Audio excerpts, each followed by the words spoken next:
The sprawling footprint of the modern American institution features massive, heavily capitalized structures occupying prime real estate in suburbs, cities, and rural outposts. They are engineered to hold thousands of people at a time. They are designed to project absolute permanence, stability, and a seamless continuum of historical tradition.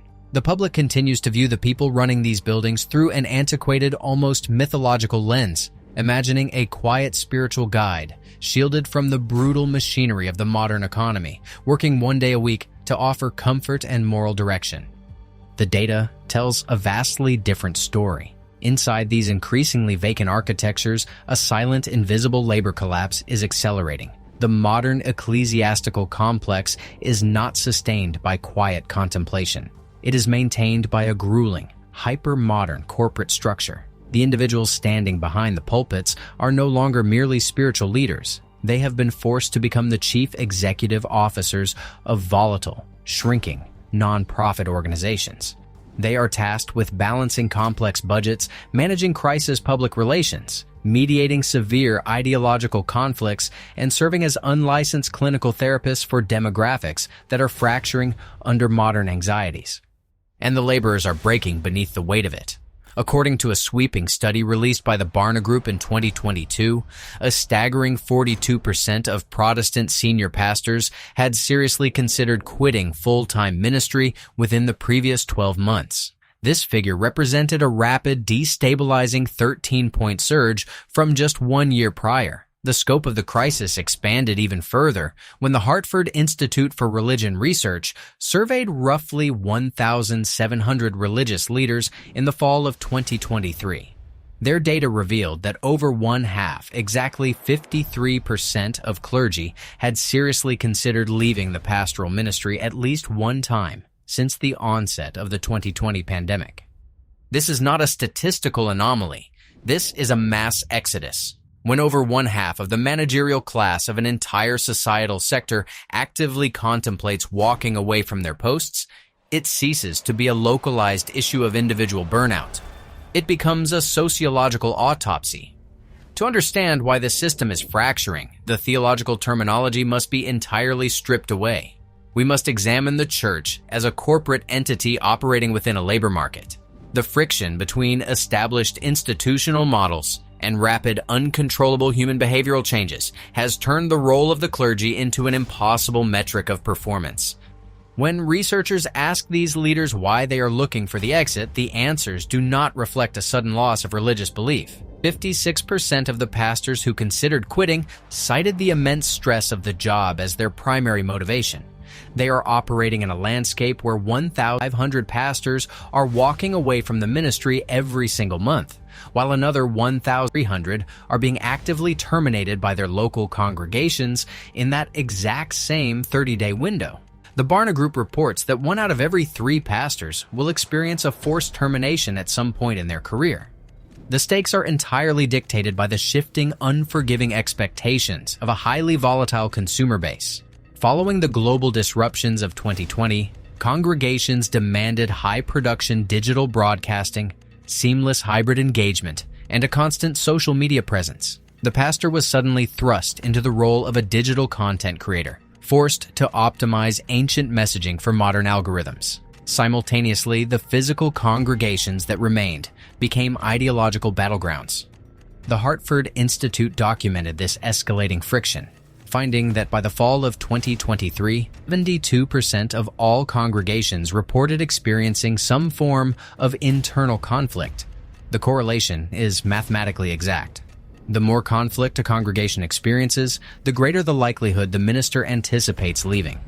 Furthermore, 38% of resigning pastors specifically named current political divisions as a primary reason for wanting to abandon their posts. They are forced to navigate the razor's edge of extreme polarization, knowing that every public statement, every health policy, and every social stance will alienate and enrage a vital percentage of their donor base. They are managing consumers who hold the direct power to terminate their employment and revoke their housing, all while expecting the leader to project unwavering serenity. The psychological dissonance required to maintain this facade is destroying the workforce. The human body and mind are not designed to absorb the collective trauma, conflict, and expectations of hundreds of people without adequate support systems. The Duke Clergy Health Initiative has tracked the biological trajectory of religious leaders for years. Historically, for about 400 years, being a pastor was a statistically protective factor for human health. Clergy caught fewer diseases and lived longer than the general public. But starting in the 1960s, that demographic advantage vanished, and the physical health of the clergy began a steep decline into chronic stress and illness. Between 2015 and 2023, the self-reported wellness markers of the American pastor effectively flatlined. According to Barna Group data, in 2015, 24% of pastors reported having excellent physical well-being. By 2023, that number had fallen to just 11%. But it is the psychological deterioration that paints the darkest picture. In just 7 years, the percentage of pastors reporting excellent mental and emotional health dropped from 39% to a staggering 11%. Pastors reporting an excellent overall quality of life fell from 42% to 18%.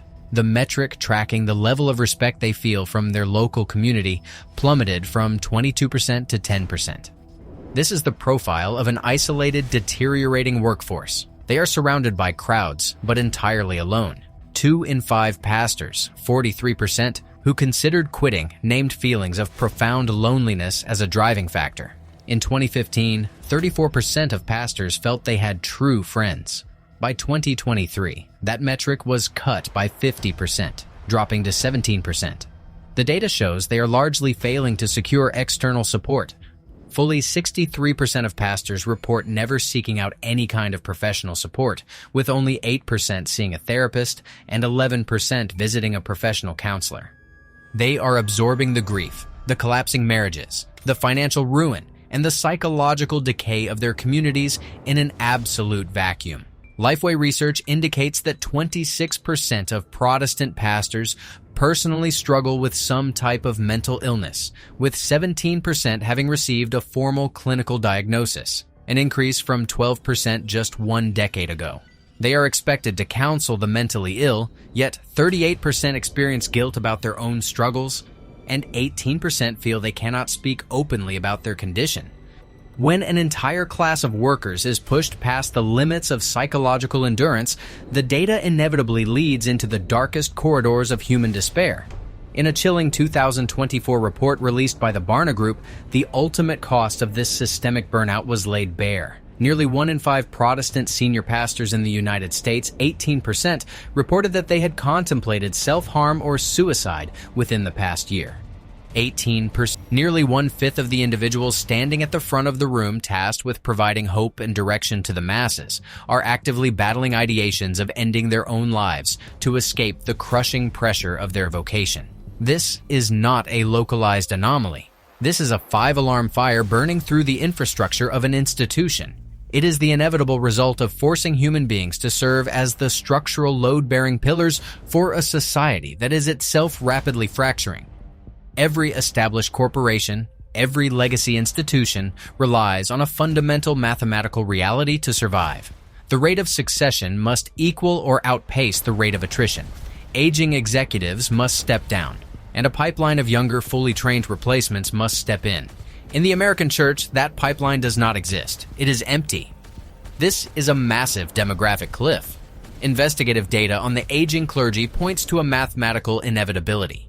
When George Barna analyzed the demographics in 1992, the median age of a Protestant clergy member was 44 years old. By 2017, the Barna Group confirmed the average age had climbed to 54. The 2020 Faith Communities Today study pushed that number even higher, revealing the average age of religious leaders had reached 57. The institution is graying at an unprecedented velocity. As of 2022, only 16% of Protestant senior pastors are 40 years old or younger. The percentage of church leaders aged 65 and older has nearly tripled in recent decades. There are now more full-time senior pastors in the oldest age bracket than there are leaders under the age of 40. 1/4 of current pastors hope to retire within the next 7 years. But when they look behind them to pass the baton, there is a void. The younger generation has watched the psychological destruction of their predecessors. They have seen the impossible corporate demands, the 24/7 digital accessibility, and the abysmal mental health outcomes, and they have made the highly rational decision to walk away. According to Barna's 2022 research, 75% of current pastors agree that it is becoming harder to find mature young Christians who want to become pastors. 35% strongly agree with that assessment, a sharp increase from 24% in 2015. While 38% of pastors claim developing a leadership pipeline is a top priority, an equal 40% admit they have simply thought about the need but have too many other ministry concerns to actually execute a plan. They are too busy surviving the current Sunday to plan for the next decade. This creates a self-accelerating feedback loop of collapse. As older pastors succumb to burnout, smaller congregations are left without permanent leadership. The younger pastors who do enter the system are handed dying congregations on the verge of financial insolvency. Burdened with the impossible task of revitalizing institutions that refuse to change, these younger leaders are burning out at even higher rates than their older colleagues, compounding the crisis exponentially. This phenomenon is not a temporary fluctuation in labor dynamics. It is the unmasking of a permanent systemic shift. The friction between an ancient institutional framework and the unforgiving mechanics of the modern corporate era has created an environment that is biologically and psychologically unsustainable. The data is verifiable, and the trajectory is clear. The physical well-being of the clergy has collapsed. 42% of the workforce has calculated that leaving is the only viable mechanism for survival. Nearly 20% have looked into the abyss of self-harm just to escape the weight of the pulpit. And beneath it all, the demographic math proves there is no reserve army of labor waiting in the wings. The massive, quiet buildings still occupy the centers of local communities. But these vacant architectures belong to a system that has fundamentally exhausted its human capital. As the current generation of leaders continues to step down, burn out, and walk away from a profession that demands everything and offers no sanctuary in return, the mechanics of the aftermath must be considered. When the laborers finally refuse to carry the impossible weight of the institution and the massive doors of these structures close for the last time, what exactly will rush in to fill the void they leave behind?